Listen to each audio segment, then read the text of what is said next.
Olá, hoje estamos aqui para darmos continuação ao nosso assunto sobre modelagem de casos de uso. Nós já tínhamos visto a primeira parte e hoje vamos dar sequência vendo a parte 2. Então, fazendo uma revisão do que a gente estava vendo, né, nesta unidade de aprendizagem, nós começamos a trabalhar a visão do modelo do usuário, ou seja, como o usuário enxerga o sistema, o que ele pretende nesse sistema. Então, para fazer a parte do modelo de usuário, né, utilizamos a parte de diagramas de caso de uso e das descrições de caso de uso, né? Essa parte de modelagem de caso de uso, então, é onde a gente pode verificar qual vai ser as funcionalidades, né, que o nosso sistema deverá ter. Então, visto da visão do usuário. Com isso aqui também a gente pode verificar quais são os atores, ou seja, os agentes externos ao sistema que vão interagir com ele, quais são os atores que vão provocar os eventos para que os casos de uso aconteçam dentro do sistema. E com essa modelagem também a gente permite definir e analisar quais serão os requisitos funcionais do sistema. Então, como a gente está trabalhando a fase da análise, né? No final da fase da análise, nós vamos ter a especificação de requisitos de software e vamos ter, né, como parte dele, os requisitos funcionais, que a gente pode retirar desta modelagem que a gente está fazendo aqui dos casos de uso. E com essa modelagem também, a gente pode direcionar os desenvolvedores do sistema a moldarem o sistema de acordo com o usuário, e não o usuário estar moldado de acordo com o sistema, tá? Então, isso aqui é muito importante, a gente fazer como o usuário precisa, o que ele precisa de informação, como ele deve agir, tá? Então, a modelagem de casos de uso ajuda a gente nisso daqui. Então, na parte 1, nós vimos os diagramas de casos de uso, né? Falamos um pouco de atores, dos casos de uso, vimos os diagramas e hoje vamos dar uma continuação. Então, ainda naqueles modelinhos de caso de uso, como a gente pode, na hora de analisar, né, o negócio, né, o sistema, a gente não está analisando o negócio. Dessa parte de negócio é que a gente vai tirar o que vai ser realmente informatizado. Então, a gente tinha que identificar os atores e os casos de uso, né, que nós vimos na parte 1. Então, em geral, a gente tem algumas regrinhas que permitem a gente fazer essas identificações. Então, por exemplo, identificar atores, né? Então, a gente pode, analisando o que a gente está verificando, né, identificando, a gente pode ver quem interage com o contexto sistêmico, né? Essas pessoas, esses sistemas, né, que forem interagir com esse contexto sistêmico, seriam candidatos a ser os nossos atores. Quem utilizará o sistema computadorizado? Então, depois que a gente conseguir identificar o que realmente vai ser informatizado, né, computadorizado, quem vai utilizar esse sistema? Então, esse que vai utilizar o sistema é um ator. Bom? Quem será consultado quando uma atividade estiver sendo realizada? Né? Então, se a gente estiver realizando uma determinada atividade no sistema, quem vai ser consultado? O que vai ser consultado? Então, ele é um candidato a ator também. Quem será informado pelo sistema? Então, o sistema pode estar gerando informações, né, resultados finais, alguma coisa, relatórios, e ele pode estar passando para alguém essas informações. Então, essas pessoas, né, seriam candidatos a serem atores também do nosso sistema. E também quem está interessado no sistema, os nossos stakeholders, né? Então, seriam atores também, são as pessoas interessadas, são os atores também. Então, aqui são regrinhas que a gente pode, quando estiver analisando o sistema, conseguir identificar esses atores para usar na modelagem de casos de uso. Se a gente quiser, então, identificar casos de uso, né? Então, a gente pode, por exemplo, dividir casos de uso na forma primária e na forma secundária, né? Os casos de uso primário são aqueles que realmente trazem benefício direto para o ator, ou seja, o ator, quando interage com o sistema, né, vai resultar alguma coisa que é o que o usuário está pretendendo naquele momento, né? Uma consulta, alguma coisa assim, tá bom? Então, a gente chama isso de casos de uso primário. Então, existem regrinhas também para isso daí. Então, por exemplo, quais as interações, né? Ou seja, quais são as necessidades de cada um dos atores que a gente identificou, né? Então, cada um desses atores, quando ele interage com o sistema, o que que ele necessita desse sistema? Então, essa necessidade, né, que vai acontecer, essa interação que ele vai acontecer, é um caso de uso primário. Então, a gente já pode estar identificando um. Que necessidades de informação o sistema deve atender? Então, necessidade de informação, né? Como é um sistema de informação, todo sistema de informação tem uma saída, né? Que seriam as informações ou dados que ele gera. Então, quais seriam essas informações que o sistema pretende fazer? Vão ser casos de uso primários para a gente também.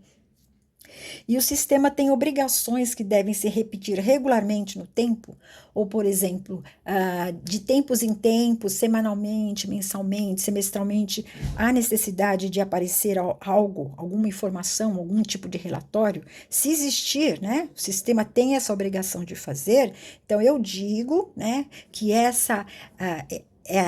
isso também seria um caso de uso, o realizar a emissão desse relatório semanal, por exemplo, tá?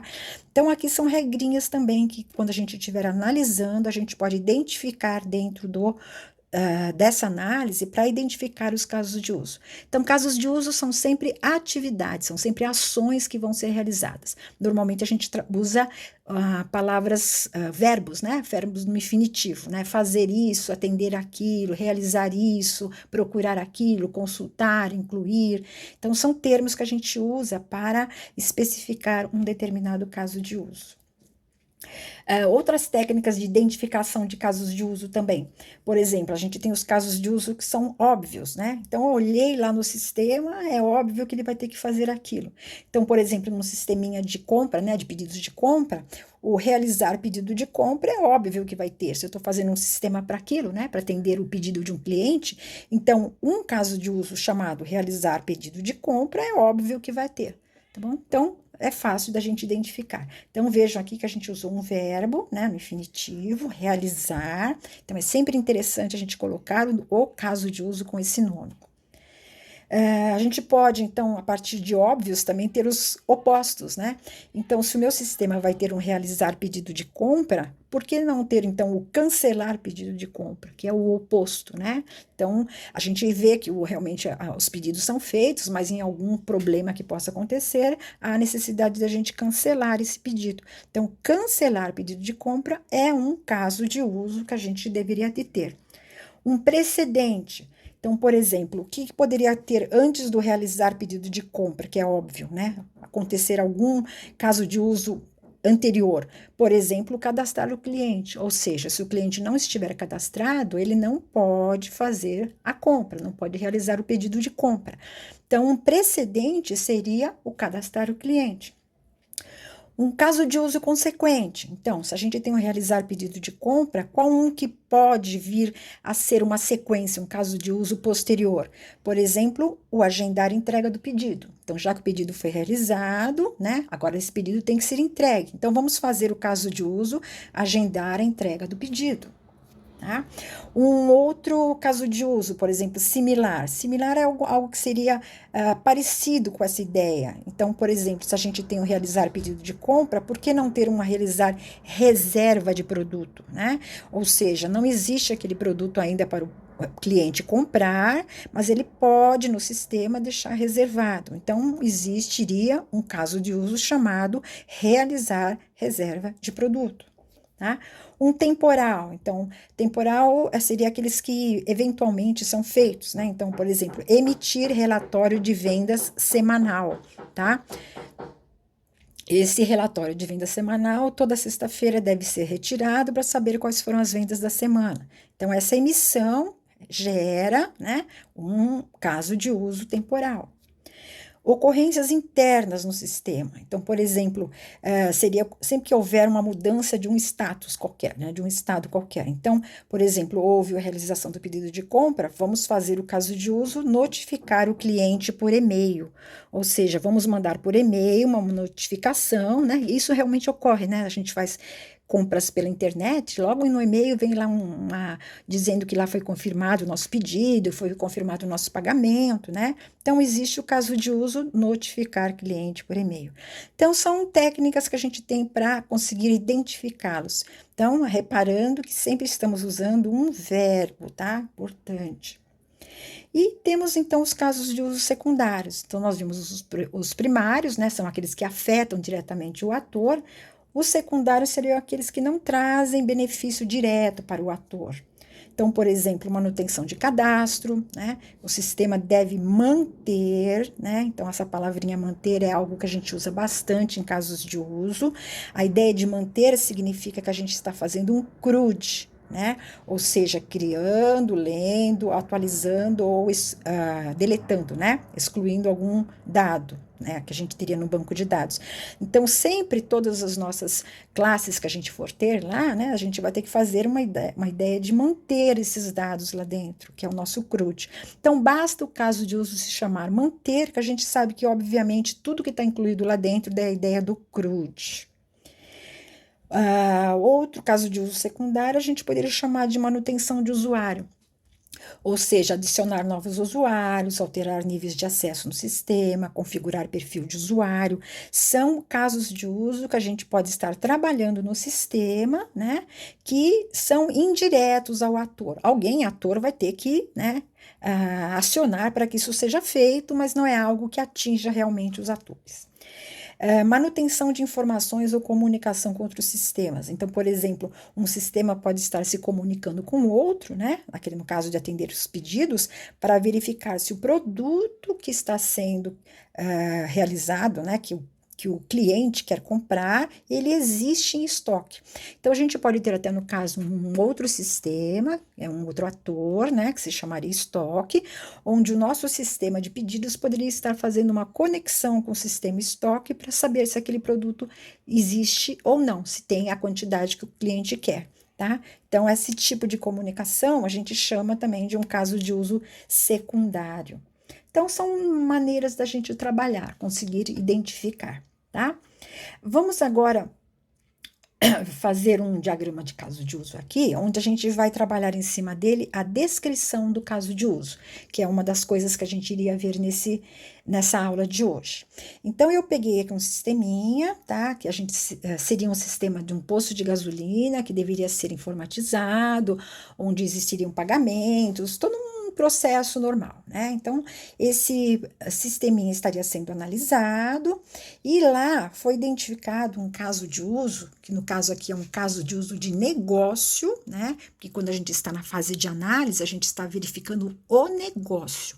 Depois do que a gente identificar lá, que a gente vai ver o que pode realmente ser informatizado. Então, foi identificado um caso de uso, né, de negócio chamado atender abastecimento de veículo.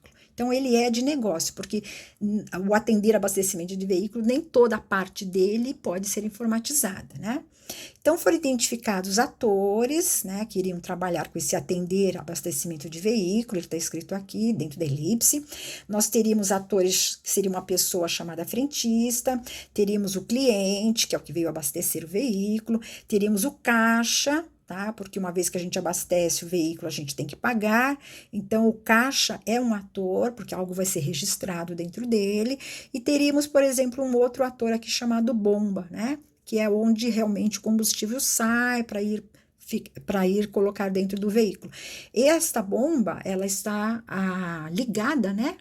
Vai ficar, então, no caso, ligada ao sistema e tudo que for passado ali de quantos litros foram retirados daquela bomba, vai ser passado para o sistema contabilizar e ver quanto que o cliente vai pagar. Então, a gente simplesmente só isolou este caso de uso de negócio atender abastecimento de veículo. Colocamos ele aqui e dissemos até que para ele funcionar, né, precisaríamos de um receber pagamento, né, incluímos também um chamado abastecer veículo.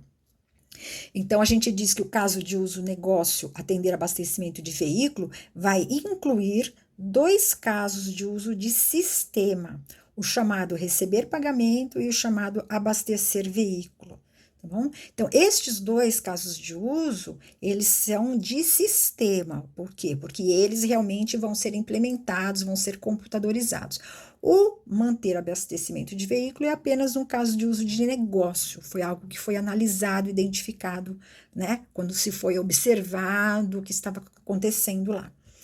Então, o fato da gente ter a inclusão, como a gente já falou, significa que quando este caso de uso estiver sendo executado, ele vai utilizar estes outros dois sistemas, esses outros dois casos de usos aqui, tá? O receber pagamento e o abastecer o veículo. Tá? O receber pagamento, então, vai ser algo do sistema, por quê? Porque vai existir no sistema algo, né, lá, que vai receber o pagamento, vai contabilizar, vai passar para cartão de crédito, ou se for em dinheiro, vai verificar troco e assim por diante. E no abastecer veículo, né, que é a bomba que vai trabalhar, essa quantidade de combustível que está sendo colocada vai ser informado para o sistema para poder fazer a contabilização de quanto o cliente tem que pagar. Tá bom? E estamos dizendo aqui que esse ator bomba é o que interage diretamente com o sistema, tá? Porque o frentista, o caixa, o cliente são atores porque eles usam, né? Vão fazer parte deste caso de uso. Mas aquele que está diretamente, né, envolvido no sistema, né? É o ator chamado bomba, porque ele é um ator que já pega os dados e passa diretamente para o sistema. Tá bom? Então, aqui foi um diagrama de caso de uso que a gente colocou para que agora a gente faça a descrição de caso de uso. Então, um diagrama de caso de uso, como nós tínhamos visto, ele nos mostra, né, nos permite identificar o que está acontecendo dentro desse caso de uso. Mas não basta só isso daqui, a gente precisa descrever, né, com mais detalhes o que está acontecendo.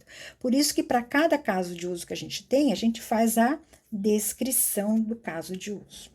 Então, eu vou pegar este caso de uso, né, e vou começar a mostrar para vocês quais seriam os itens interessantes, né, os principais itens que a gente poderia estar descrevendo num caso de uso.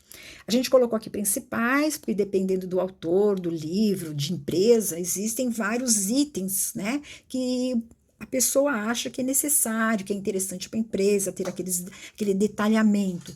Então, muitas vezes a empresa cria formulários já bonitinho, com todos os itens que os projetistas, os analistas vão preenchendo quando estão fazendo a descrição do caso de uso, tá?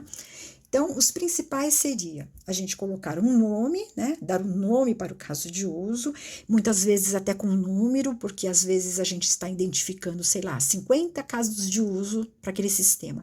Então, cada um deles a gente pode numerar, né?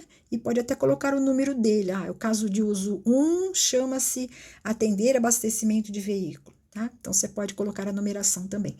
Essa numeração também, às vezes, é exigência da própria empresa, querer trabalhar daquele jeito. Bom? Então, a gente colocaria um nome, né, que é importante, o tipo, né, dizer que tipo de caso de uso é, ou seja, ele é um caso de uso de negócio ou é de sistema, tá bom? Então, no caso, como a gente está fazendo esse atender abastecimento de veículo, nós vimos que ele é um caso de uso de negócio, tá? Porque isso é um negócio, é algo que a gente identificou que é feito no posto de gasolina. Qual o objetivo? Isso aqui é muito importante. Qual o objetivo deste caso de uso? Ou seja, qual o propósito de se realizar esse caso de uso? Então, por exemplo, né, para esse que a gente está analisando, seria o atendimento de um cliente que solicita o abastecimento do veículo.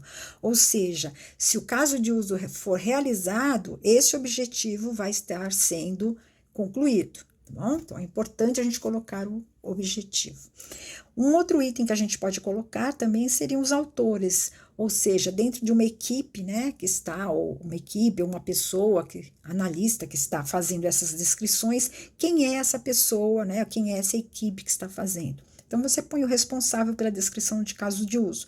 Como isso aqui é uma documentação, é importante a gente saber quem foi que pegou aquele caso de uso para descrever e tal, né? Se você não entendeu alguma coisa, você pode ir com aquela pessoa para ver o que ela, né? Por que ela escreveu daquele jeito.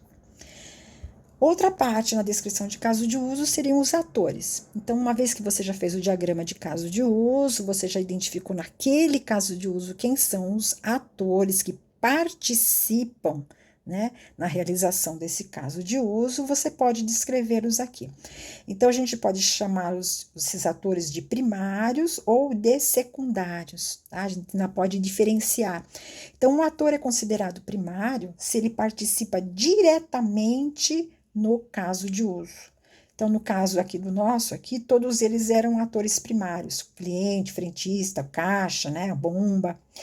Agora, um secundário é aquele que participa eventualmente, ou seja, se houver algum problema lá, há necessidade de você chamar alguém de fora, um outro ator, que vai entrar no processo e vai fazer alguma coisa nesse caso de uso.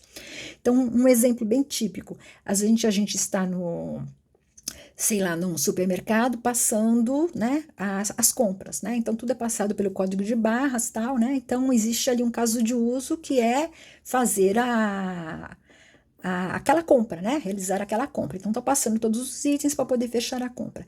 E numa dessa, a pessoa que está ali atendendo, na hora de passar o código de barras, passou 2 vezes o mesmo produto e era para passar uma vez só. Então, o que acontece ali naquele caso de uso? Há necessidade daquela pessoa que está no caixa chamar um supervisor. Aí esse supervisor vem e faz um estorno, né, daquela compra. Então, esse ator supervisor, ele entrou no meio do caso de uso para resolver esse problema, para que o caso de uso continuasse normalmente a sua execução. Então, não é sempre que o supervisor vai vir lá, é só quando acontecer um determinado evento. Tá bom? Então, se existir naquele caso de uso alguma coisa desse tipo, a gente pode colocar lá, né, a informação. Um ator secundário seria, por exemplo, um supervisor, né, se fosse aquele caso desse exemplo. Tudo bem? Continuando ainda a descrição de caso de uso, a gente coloca as pré-condições. Isso aqui é muito importante, as pré-condições e as pós-condições na descrição. A pré-condição significa o que deve ser feito antecipadamente para que este caso de uso seja realizado com sucesso. Tá? Então, para poder realizar esse caso de uso, algo tem que ter sido feito antes, provavelmente outros casos de uso. Então, por exemplo, o sistema tem que ter sido inicializado, né? Então, existe o caso de usos, inicializar o sistema, tá? Então, para realizar esse que a gente está descrevendo agora, o inicializar o sistema deve ter sido executado. O bomba ligado, tá bom? Então, caso de uso ligar bomba deve ter funcionando, porque se a bomba não estiver ligada, não há como realizar o caso de uso de abastecer um veículo. Bom, então é importante a gente colocar as pré-condições. Muitas vezes, quando a gente coloca pré-condições aqui, a gente já está também identificando outros casos de uso, tá bom? As pós-condições também são importantes. Ela me diz qual o estado do sistema, né? Como o sistema deve estar depois da ocorrência deste caso de uso que estamos descrevendo.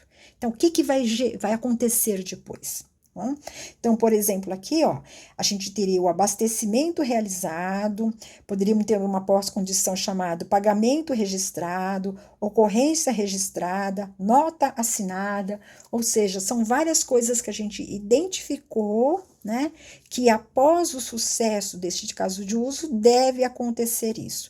Se realmente essas coisas acontecerem, significa que o nosso caso de uso teve sucesso. Então, essas pré-condições e essas pós-condições, elas podem servir depois de teste, quando a gente estiver testando o sistema, né? Saber se realmente essas coisas pré-condições foram feitas para aquele caso de uso ser feito, e também que se quando ele terminar, a gente checar se essas coisas aqui estão realmente realizadas no sistema, tá bom? Então, é muito importante a gente colocar, ele vale muito para a parte de teste. Aí a gente pode descrever o fluxo principal, ou seja, o que é o fluxo principal? É o que normalmente acontece quando se realiza, quando se executa aquele caso de uso que a gente está descrevendo, tá bom? Então, o fluxo principal seria abastecer o combustível e receber o pagamento. Por isso que esse receber pagamento até eu coloquei como uma inclusão lá, né? A gente abastece e já pede a realização do pagamento. Ou seja, o normal do caso de uso, né, seguir do começo até o fim dele, é acontecendo isso, abastecendo combustível e recebendo o pagamento. Então, detalhe que abastecer combustível é algo negócio, né, e receber pagamento já é algo que vai ser realmente colocado no sistema. Aí nós podemos colocar os fluxos alternativos. O que seriam fluxos alternativos? Seria o que acontece quando o ator realiza parte do caso de uso por um caminho alternativo ao principal. Ou seja, em vez de ele realizar exatamente o principal, algum evento aconteceu no meio que provocou várias alternativas, tá? Então, você pode ter várias alternativas e uma delas estar acontecendo também, não sendo o fluxo principal. Então, por exemplo, cliente põe o combustível, né? Mas assina uma confissão de dívida, ou seja, ele não tem o cartão, não tinha o dinheiro, mas ele faz lá assina alguma coisa lá de que amanhã, daqui uns dias, ele vem e paga. Tá bom? Então, é algo como se fosse uma nota promissória, né? É algo que ele está colocando alternativamente. Mas, apesar de ser um fluxo alternativo, o caso de uso é realizado, tá? Por quê? Porque realmente o combustível foi colocado e existe um pagamento lá, mesmo que não seja já efetivo, mas existe alguma coisa lá, tá bom? Então, foi uma alternativa ao principal. E um outro muito importante é a gente colocar o fluxo de exceções que pode acontecer neste caso de uso. Ou seja, o que acontece quando algo inesperado ocorre entre o ator e o caso de uso que impeça que o ator atinja o objetivo desejado. Tá? Porque o ator está ali naquele caso de uso para realizar alguma coisa, mas algo aconteceu que realmente não vai poder ser feito, tá bom? Então, por exemplo, o cliente pôs o combustível e saiu sem pagar. Fugiu com o carro, né? Não pagou nada, foi embora. Ou seja, o fluxo principal que previa a parte receber pagamento não teve essa parte receber pagamento. Foi realmente descartado. Então, este caso de uso não foi realizado com sucesso. Houve uma exceção. Então, a gente pode colocar alguma coisa assim. Aqui foi usado um caso de uso de negócio, porque fica até mais fácil a gente poder pensar em algo principal, alternativo, de exceção, tá? Mas a gente sempre tem, em todos os casos de uso, prever essas coisas. Nem sempre vão existir, tá bom? Nem sempre tem alternativas ou teria de exceção, mas temos que pensar muito que pode ser que realmente existam. E elas servem também para a parte de teste, tá bom? Ou seja, quando eu estiver testando essa funcionalidade lá no meu sistema, lá para frente, eu tenho que prever se todas essas alternativas que eu coloquei aqui estão funcionando e prever que se acontecer um tipo de exceção, realmente o sistema detecta isso, dá alguma mensagem, faz alguma coisa. Tá bom? Então, é muito importante a descrição do caso de uso, porque ele vai servir lá na hora de criar essa funcionalidade. Aqui a gente colocou um outro exemplo, né? Só para a gente falar mais um pouquinho da descrição de caso de uso. Temos agora um caso de uso chamado consultar situação de pedidos de reembolso. Esse daqui é um tipo de caso de uso de sistema. Então, nós falamos um lá atrás que seria um de negócio, lá do posto de gasolina, né? E aqui vamos pegar um que realmente já seja um caso de uso que eu sei que vai ser informatizado, né? Ou seja, onde um funcionário pode estar checando se ele tem reembolso, né?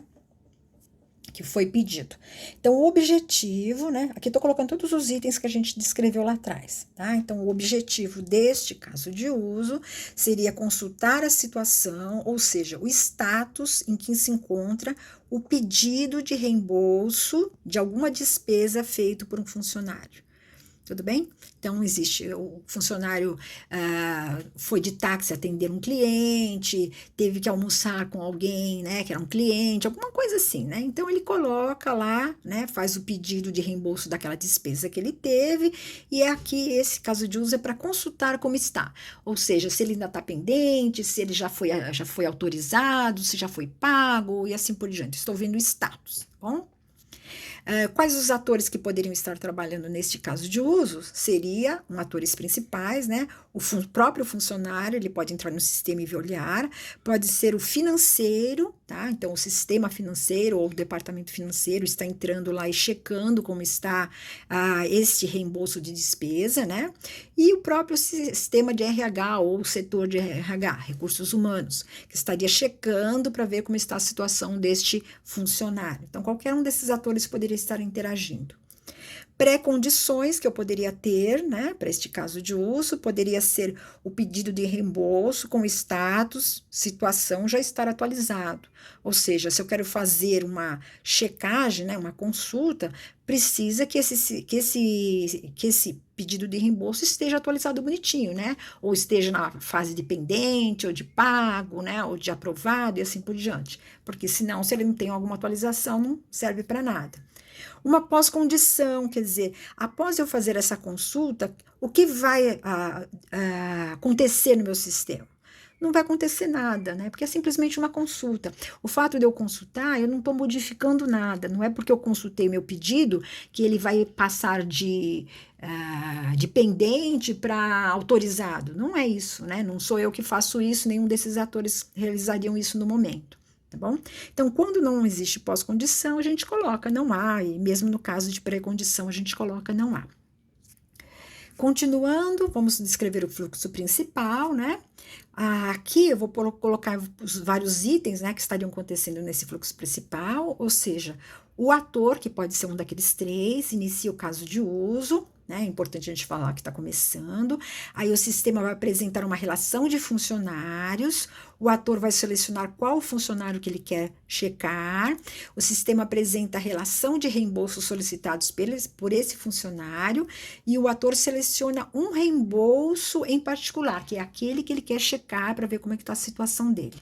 E o sistema apresenta a situação desse reembolso. Ou seja, nós colocamos aqui, né, descrevemos uma sequência de passos que devem ser executados dentro desse caso de uso. Ou seja, nós estamos colocando aqui o que deve ser feito lá posteriormente em termos de programação para que essa funcionalidade exista. Tá? Isso aqui a gente descreve também num diagrama chamado diagrama de sequência, tá? Que a gente vai trabalhar na fase de projeto depois. Como fluxo alternativo aqui, também vamos colocar alguns itens. Então, nós colocamos a sigla aqui FA1, ou seja, um fluxo alternativo 1. Então, se você tem vários, fica bonitinho você colocar assim, dessa forma, tá? Então, um primeiro fluxo alternativo seria aqui, antes de o quê? Este que está aqui no fluxo principal, que seria o ator inicia o caso de uso. Está dizendo que se o ator não estiver logado, ele deve realizar o caso de uso de login, de criar um login, né, para poder entrar no sistema. Então, é um fluxo alternativo. Então, se ele tentar iniciar o caso de uso e não estiver logado, o caso de uso tem que checar isso e falar, você não está logado, você vai para lá se logar primeiro. Então, você pode, né, direcionar ele para o logar, ele acabou de se logar, ele volta e continua o que está fazendo. Bom, então é um fluxo alternativo, só vai acontecer se for necessário. Um fluxo alternativo 2 aqui. Após o 6 é este último aqui que está dizendo, o sistema apresenta a situação do reembolso. Então, está dizendo que depois deste aqui, pode existir, né, o fluxo de o ator poder repetir a consulta para outro pedido de reembolso. Ou seja, poderíamos ter aqui uma repetição, né? Ele olhou aquele lá, aquele pedido, pode ser que ele queira olhar um outro. Tá bom? Então, pode ser que dentro do mesmo caso de uso, você tenha a ideia da repetição. Ele entre, olha um outro, olha o outro, até que ele queira sair. Bom? Um outro fluxo alternativo, terceiro aqui, ele está dizendo que após o item 4, o 4 é este aqui, sistema apresenta a relação de reembolsos solicitados pelo funcionário. Então, após realizar isso daqui, o ator pode realizar o caso de uso, manter funcionário na opção consultar, ou seja, ele pode consultar algo sobre o funcionário que ele quiser saber, tá bom? Então, ele pode entrar no sistema nesse ponto e ir para algum outro lugar e voltar e continuar o que está fazendo. Mais um fluxo alternativo aqui. Após o 6 também, que é o último, né? O ator pode realizar o caso de uso, consultar detalhes do reembolso. Ou seja, deste item aqui, eu poderia clicar num outro botãozinho na minha telinha que me daria mais detalhes de como está esse reembolso que eu estou consultando, tá bom? Então, ó, fluxos alternativos são aqueles que ao longo do fluxo principal, eu desvio para fazer alguma coisa, mas eu retorno e executo normalmente o meu caso de uso. Então, ele sempre volta e tem um sucesso na realização desse caso de uso, tá bom? Então, são apenas alternativas que a gente tem. Mais um fluxo alternativo aqui seria no 2. Então, o sistema apresenta a relação de funcionários, né? Quando ele apresentar essa relação de funcionários, se o ator só pode, por exemplo, mostrar, né? Se for o ator funcionário que estiver consultando, só apresentaria coisas para ele mesmo. Bom? Ou seja, se ele estiver olhando o nome de todos os funcionários, ele, ator funcionário, não pode clicar em outro funcionário que não seja ele e olhar o que o outro funcionário tem, olhar as despesas, né, do outro cara. Não pode. Se for o RH ou for o financeiro, os atores, então eles podem clicar em qualquer funcionário e checar, né, os pedidos dele. Agora, se for o ator funcionário, este caso de uso tem que saber que é o ator funcionário e só mostrar os dados dele. Se ele tentar clicar em outro funcionário, vai aparecer uma mensagem para ele dizendo que ele não pode acessar. Tá bom? Então, é muito importante existir essas alternativas aqui. Aqui eu coloquei até uma telinha, né? Onde a gente poderia ter a telinha onde o funcionário, né, ou o ator, RH ou financeiro que poderiam estar trabalhando para obter aquela consulta, tá bom? Então, é uma consultar situação de pedidos de reembolso. Tem uma linha aqui de funcionário, onde ele clica, escolhe o nome aparece a relação dos funcionários, é escolhido um funcionário e depois é colocado aqui o reembolso, né? Vejam aqui que tem o botãozinho detalhes do reembolso, que é uma alternativa que nós colocamos lá atrás, ou seja, se eu quiser, eu clico em detalhes de reembolso para olhar ou não, então né? Faço se eu quiser, e aqui ele me mostra nessa linha de baixo qual é a situação do meu reembolso, tá bom? Eu posso olhar mais dados do funcionário se eu quiser, também é algo alternativo, e eu posso ficar consultando vários até que eu clique no sair para cair fora. Então, às vezes, uma telinha dessa daqui, né, se é um sistema que já existe, me diz também como é o caso de uso. Eu posso descrevê-lo a partir de uma telinha que eu estou analisando. Então, na descrição de casos de uso, muitas vezes a gente desenha protótipos de tela para dizer, né, para a gente conseguir visualizar como ficaria a funcionalidade deste caso de uso posteriormente. Tá bom? E aqui foi colocado os fluxos de exceção que estariam faltando, né, nessa descrição. A gente poderia dizer que lá no item 3 do fluxo principal, o ator não localizou o funcionário, ou seja, quando os funcionários foram descritos aqui, o funcionário que ele está procurando não está lá. Então, algum problema houve, ou o nome que passaram, né, desse funcionário está errado, ou esse funcionário não é mais ativo na empresa, algum problema aconteceu. Então, esse tipo é exceção, ou seja, o caso de uso não vai poder ser terminado, porque uma vez que o funcionário não existe, não tenho como continuar e olhar os pedidos dele. Tá bom? Um outro aqui fluxo de exceção que poderia ter, um FE2 aqui, seria no item 4 do fluxo principal, o sistema não localiza pedidos de reembolsos para o funcionário. Ou seja, eu já achei o funcionário e cliquei dizendo que eu queria ver os pedidos dele, mas não tem nada, tá vazio. Então, como é que eu vou mostrar um status de alguma coisa? Tá bom? Então, é uma exceção que pode acontecer neste caso de uso, que vai fazer com que eu não consiga terminá-lo. Tudo bem? Então, vimos aqui a descrição de casos de uso, como a gente trabalhar. Tá? Mais uma coisinha que a gente pode falar de casos de uso é quando às vezes nós estamos trabalhando em sistemas muito grandes, muito complexos, e os casos de uso começam a ficar muitos, né? Aparecem muitos. Então, às vezes, a gente começa a agrupar esses casos de uso pela finalidade, né? E os casos de uso que têm uma certa afinidade. Então, a gente pode colocar esses casos de uso dentro de pacotes. Tá? Então, pacote é um tipo utilizado no ML, né? Para a gente poder trabalhar isso daí. É um mecanismo de agrupamento. Ele auxilia a determinar subsistemas que a gente pode ter futuramente nesse sistema. Bom, então aqui eu pus um desenhinho onde eu teria os 3 pacotes, né? Esse aqui é o desenho que a gente simboliza pacote. Então, por exemplo, eu tenho um pacote chamado pedidos, um pacote chamado entregas e um pacote chamado estoque. Então, dentro de cada um deles, eu vou poder colocar, por exemplo, os meus diagramas de classe, os meus diagramas de caso de uso, ou só os de caso de uso, ou só os de classe. Eu coloco as coisas que eu quiser e agrupo. É simplesmente para você ter algo mais fácil. Então, às vezes, você pode depois, futuramente, determinar que pedidos vai ser um subsistema de um sistema maior, né? Como os outros dois também. E estamos dizendo aqui que eles se comunicam. Por exemplo, pedido se comunica com o subsistema de estoque, né? Entrega se comunica com pedidos para saber quais são os pedidos que vão ser entregues, se comunica com estoque para fazer da baixa nos produtos que eles vão entregar e assim por diante. Tá bom? Então, você pode, num diagrama de pacotes, mostrar um agrupamento também que está acontecendo. E se for no caso agrupamentos de caso de uso, você pode deixar uma equipe, né?